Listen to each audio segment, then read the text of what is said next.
नमस्कार दोस्तों, स्वागत है आपका डीएनयू के टीच में। दोस्तों, मैं आपको इस वीडियो के माध्यम से बताने वाला हूं जो अभी आपके वर्कशीट के एग्ज़ाम हो रहे हैं। ठीक है, जो आपके वर्कशीट 2020-21 आपके फरवरी माह में जो अभी चल रहा है। ठीक है, तो वैसे आपका समाज विज्ञान का, तो इसका हम कक्षा 8 के लिए पूरा सोल्यूशन जानने वाले हैं।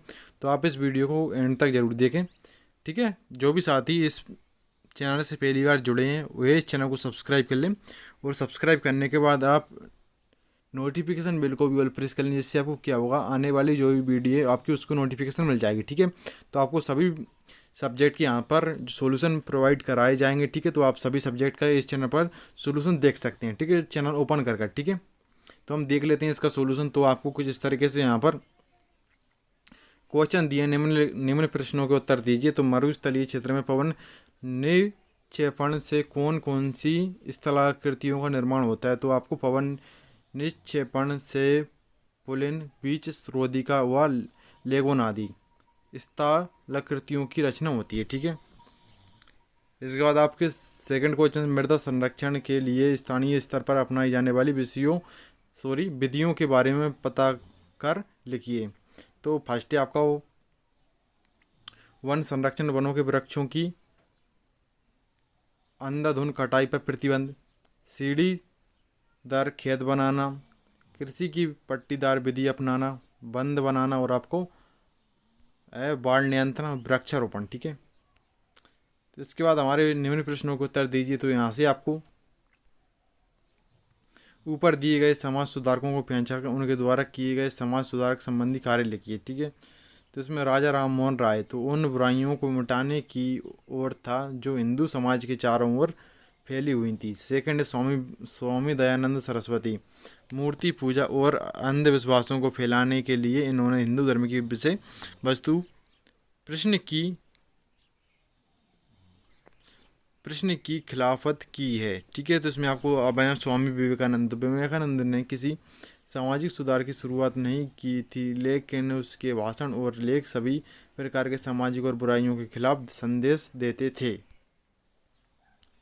इसके बाद कुछ इस तरीके से हमारा क्वेश्चन से 1858 के बाद ब्रिटिश सरकार द्वारा आर्थिक नीति में किए गए प्रमुख परिवर्तन लिखिए। ठीक है, तो ये आप यहाँ से इस क्वेश्चन को देख सकते हैं। ठीक है, तो फ्रेंड्स आप इनका स्क्रीनशॉट ले लें कुछ इस तरीके से। ठीक है, ये आपका यहाँ पर लॉर्ड रिपन वाला क्वेश्चन का, किन कारणों से लॉर्ड रिपन को स्थानीय स्वशासन का जनक कहा जाता है। ठीक है, तो ये आप यहाँ से स्क्रीनशॉट ले लें इसका। ठीक है, इसके बाद हमारा प्रश्न नंबर 3 में कुछ इस तरीके से दिया है आप यहाँ पर। ठीक है, तो निम्न चित्रों के उत्तर दीजिए।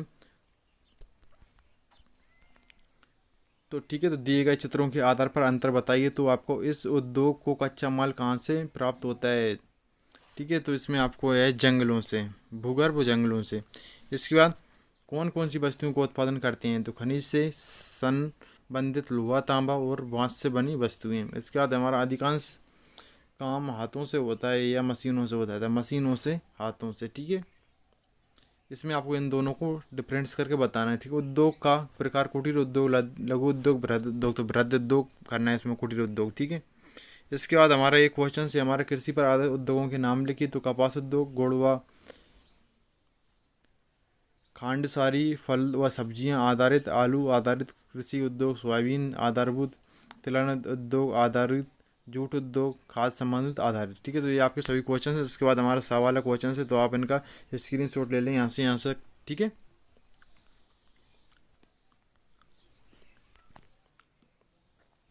इसके बाद आपको यहाँ पर दिख रहा होगा। ठीक है, कुछ इस तरीके से चित्र चित्र को चित्र देखकर प्रश्नों के उत्तर दीजिए। तो दिए गए चित्र को पहचान कर स्थल आकृति का नाम लिखिए। तो जल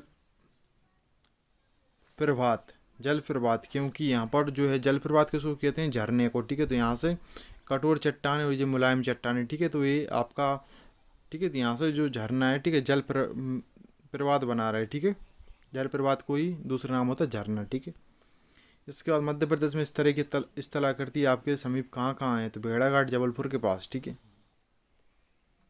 ये आपका क्वेश्चन था कि ऐसी स्थलाकृति का निर्माण क्यों होता है?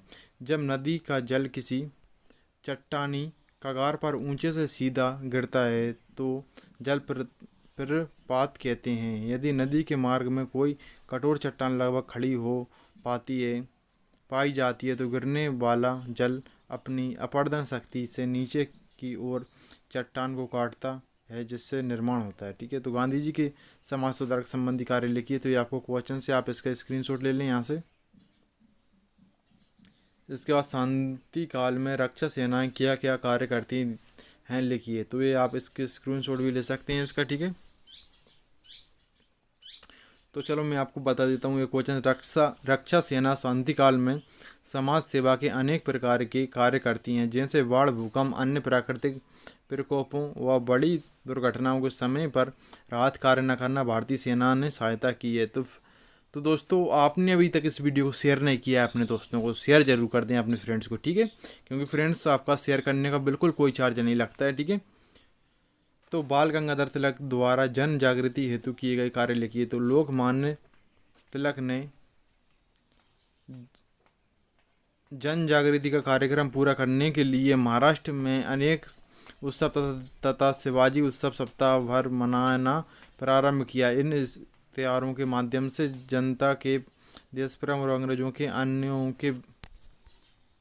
अन्यायों के विरुद्ध संघर्ष का साहस किया। तो ये हमारा क्वेश्चन हो चुका है अभी 7 वाला। ठीक है, 7 नंबर का। ठीक है, इसके बाद हमारा नेक्स्ट क्वेश्चन से प्रश्न क्रमांक 6 का, पंचशील समझौता किन देशों के मध्य हुआ। तो पंचशील समझौता चीन क्षेत्र के तिब्बत और भारत के मध्य हुआ। ठीक है, पंचशील के नियम कौन कौन से हैं, तो आप इन नियम का स्क्रीनशॉट ले लें यहाँ से। ठीक है, इसके बाद हमारा भारत सब वाला क्वेश्चन से, भारत गुट निरपेक्षता की नीति का पालन करता है। आपकी दृष्टि से गुट निरपेक्षता का सही अर्थ क्या है। तो विभिन्न गुटों के तटस्थ या दूर रहते हुए अपनी स्वतंत्र निर्णय नीति और राष्ट्रीय हित के अनुसार सही या न्याय का साथ देना गुट निरपेक्षता कहलाता है। ठीक है, इसके बाद प्रोजेक्ट कार्य है आपका। ठीक है, तो प्रोजेक्ट कार्य आप यहाँ पर देख भी सकते हैं। तो दिए गए ऑस्ट्रेलिया महाद्वीप के रेखा मानचित्र में निम्नलिखित को दर्शाइए। तो ये आपको दर्शाना है। ठीक है, तो कहाँ पे कौन सी जगह क्या क्या है। ठीक है, तो आप इसमें देख भी सकते हैं इसमें। तो ये आपका है ऑस्ट्रेलिया महाद्वीप। ठीक है, तो ऑस्ट्रेलिया महाद्वीप ये आपका रहा। ठीक है, तो इसमें आपको ग्रेट विक्टोरिया मरुभूमि और आपको सभी आपका ऑस्ट्रेलिया महाद्वीप। ठीक है, तो ये आपको इसमें बता दिया गया है। ठीक है, तो आप इसका स्क्रीनशॉट भी ले सकते हैं यहाँ पर। ठीक है, तो फ्रेंड्स, ये आपका जो पूरा पेपर था वर्कशीट का फरवरी माह का, मैंने आपको पूरा सॉल्यूशन बता दिया है। ठीक है, इसका तो आप इसमें देख भी सकते हैं यहाँ पर। ठीक है, अच्छी तरीके से पूरा सॉल्यूशन है आपका। तो आपको सभी सब्जेक्ट का यहाँ पर सॉल्यूशन मिलेगा। ठीक है, तो चैनल ओपन करके आप देख लें, आपको थंबनेल के हिसाब से आपको अंदाज़ा लग जाएगी कौन से सब्जेक्ट का आपको कौन सा सॉल्यूशन है। ठीक है, तो आप अवश्य देख लें, इसी चैनल पे आपको सभी सॉल्यूशन मिल जाएंगे सभी सब्जेक्ट के क्लास 8 के। ठीक है, तो फ्रेंड्स, ये आपका पूरा पेपर था जो मैंने आपको बता दिया है सॉल्यूशन। ठीक है, तो फ्रेंड्स मिलते हैं आने वाली नेक्स्ट वीडियो में आपके नेक्स्ट सब्जेक्ट के साथ। ठीक है, वीडियो लेकर।